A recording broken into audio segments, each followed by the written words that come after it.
नमस्कार दोस्तों, स्वागत है आप सभी का आपके अपने YouTube चैनल अपनी क्लास में। दोस्तों, इस वीडियो के अंदर मैं आप सभी को आपके राजस्थान बोर्ड कक्षा 11वीं में इंग्लिश सब्जेक्ट के नए सिलेबस के अनुसार मोस्ट इम्पॉर्टेंट प्रश्न बताऊंगा। दोस्तों, आप मेरा विश्वास कीजिए, मैं जो आपको इस पेपर के अंदर प्रश्न बताने जा रहा हूँ, आपको वही सेम टू सेम प्रश्न आपको आपके इंग्लिश के पेपर में देखने को मिलेंगे। तो चलिए देखते हैं इस पेपर को। तो आप देख सकते हैं इस पेपर में ऊपर ही ऊपर लिखा हुआ है सब्जेक्ट इंग्लिश क्लास 11। तो दोस्तों, इसमें जो पहला प्रश्न है वो आपको पैसेज का दिया गया है। आपको क्या करना है, इस पैसेज को ध्यान से पढ़ना है और इस पैसेज के दिए गए प्रश्नों के उत्तर देने हैं। तो देखिए पैसेज है, all of us have read thrilling stories in which the hero had only a limited and specific time to live. यानी कि दोस्तों, हम जब स्टोरीज पढ़ते हैं, जो भी हमारे पास में थ्रिलिंग स्टोरीज होती है, उसमें जो हीरो होता है वो कुछ समय के लिए ही जिंदा रहता है। यानी कि कुछ निश्चित समय होता है, उस समय के लिए जिंदा रहता है, उसके बाद में वो मर जाता है ऐसी स्टोरीज के अंदर।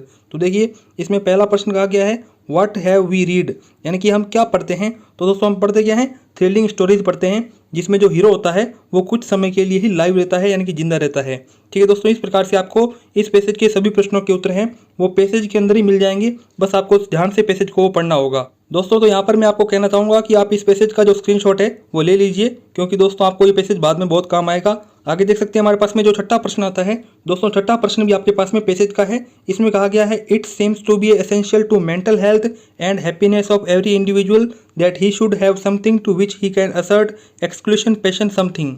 तो इसमें आप देखिए इस पैसेज का जो छठा प्रश्न है वो आपको मिलेगा what is essential to mental health and happiness of every individual. यानी कि मेंटल हेल्थ और फिजिकल हेल्थ के लिए आपको क्या चाहिए। तो आपको सभी प्रश्नों के उत्तर हैं वो इस पैसेज को पढ़ने बाद मिल जाएंगे। तो आप इस पैसेज का जो स्क्रीनशॉट है वो ले लीजिए। तो आगे हमारे पास में कौन सा प्रश्न आता है दोस्तों, आगे हमारे पास में 11वें के अथवा में एक और प्रश्न है। देखिए इसमें कहा गया है write an application to your principal with a request to issue your a character certificate. यानी कि दोस्तों, आपका जो चरित्र प्रमाण पत्र है वो आपको स्कूल से लेना है। तो आपको स्कूल के प्रिंसिपल को एक लेटर है, यानी कि एप्लीकेशन है, वो लिखनी होगी।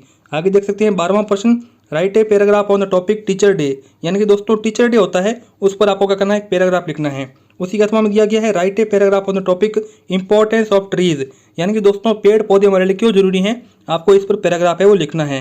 तो आगे आप देख सकते हैं हमारे पास में 13वां प्रश्न है, write a letter to the collector of your district to ban the use of loud speaker. यानी कि दोस्तों आपके जो जिला के कलेक्टर हैं उनको आपको एक लेटर लिखना है। क्यों लिखना है दोस्तों, क्योंकि आपके शहर के अंदर जो लाउड स्पीकर हैं उनकी आवाज़ बहुत ज़्यादा है। तो इसलिए आप कलेक्टर से गुजारिश करना चाहते हो कि आप लाउड स्पीकर है वो हमारे शहर के अंदर बंद करवाओ।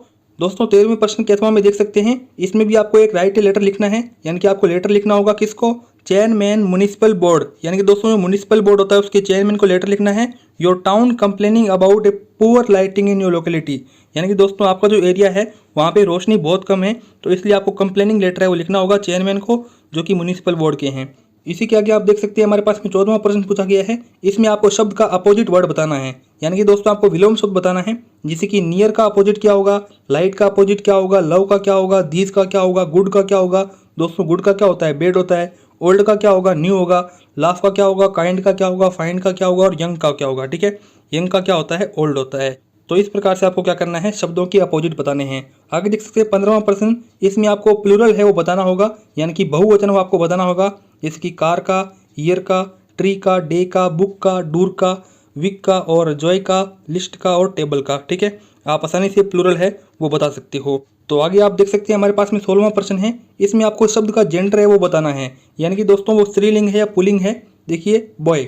ठीक है दोस्तों, बॉय का मतलब क्या है, ये हमारे पास में पुल्लिंग है। ही का मतलब ये क्या है, पुल्लिंग है। अगर शी होता तो ये स्त्रीलिंग होता। काऊ, तो काऊ क्या होती दोस्तों, ये हमारे पास में स्त्रीलिंग है। Cook, male, king, god, dog, uncle, sir.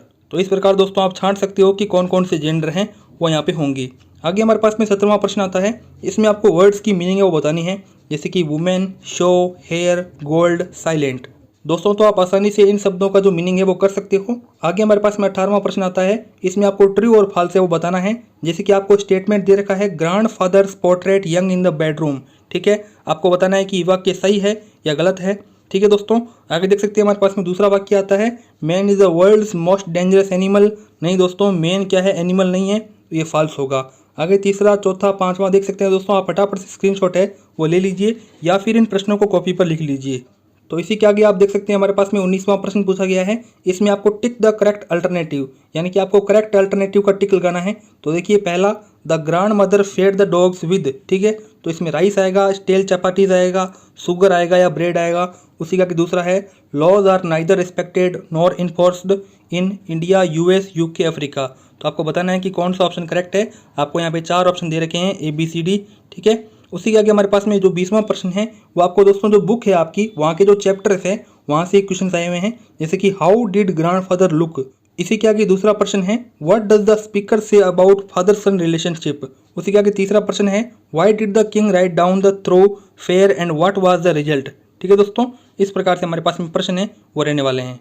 दोस्तों इस तरह से मैंने आपको इस वीडियो के अंदर आपकी राजस्थान बोर्ड कक्षा 11वीं में इंग्लिश सब्जेक्ट के नए सिलेबस के अनुसार जो मोस्ट इंपॉर्टेंट प्रश्न बनते हैं वो बताए। दोस्तों इन क्वेश्चंस के आने का चांस आपकी वार्षिक परीक्षा में बहुत बहुत ज़्यादा है, तो आप अपने एग्जाम को देने से पहले इन प्रश्नों को जरूर पढ़कर जाना। और दोस्तों यदि आपको ये क्वेश्चन अच्छे लगे हों तो इस वीडियो को लाइक कर देना, चैनल को सब्सक्राइब कर देना। तो दोस्तों हम मिलते हैं किसी अन्य वीडियो में, तब तक के लिए जय हिंद, जय भारत।